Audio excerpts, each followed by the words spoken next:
Kamusta mga kabreds? Happy New Year sa inyo, 2026 na at nagpalit pala tayo ng reduction starter para sa 2E small body natin. Originally kasi ang nakakabit dito sa small body 2E natin ay yung regular na starter, yung mabigat, yung bulky, tsaka low torque. Kaya ito guys, bumili ako ng reduction starter na pang 2E Love Life. So magandang upgrade to guys para sa mga naka-small body dyan na naka-traditional starter. So magiging benefits ito ay number 1, mas malakas ang torque.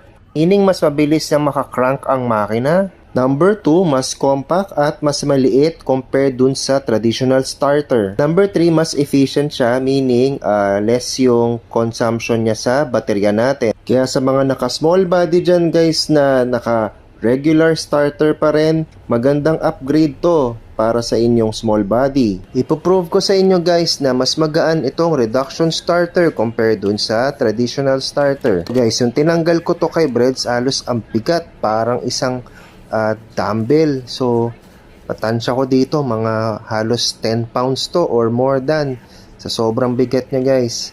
Kaya maganda talaga na ma-upgrade natin siya para, kasi dahil dito guys, nung kinakapa ko to at finifeel ko yung bigat, talagang di hamak na mas magaan yung reduction starter. So guys, ito tinimbang na natin yung original starter at ang lumabas sa weighing scale is 10 pounds. So ganyan siya kabigat. Next na titimbangin natin is itong reduction starter na. Ang lumabas sa weighing scale, ang gaan, 6 pounds. So ang laking diferensya guys.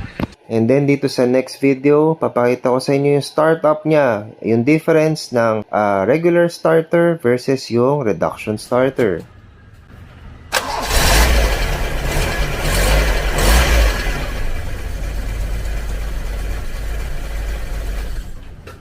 And then next naman itong reduction starter. So pakinggan natin.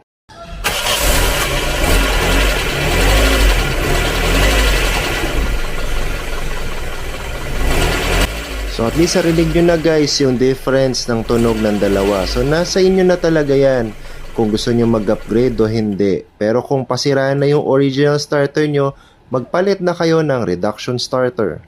Mga kabreds, hanggang dito na lang muna. Huwag kayong mawawala. Hanggang sa muli, paalam!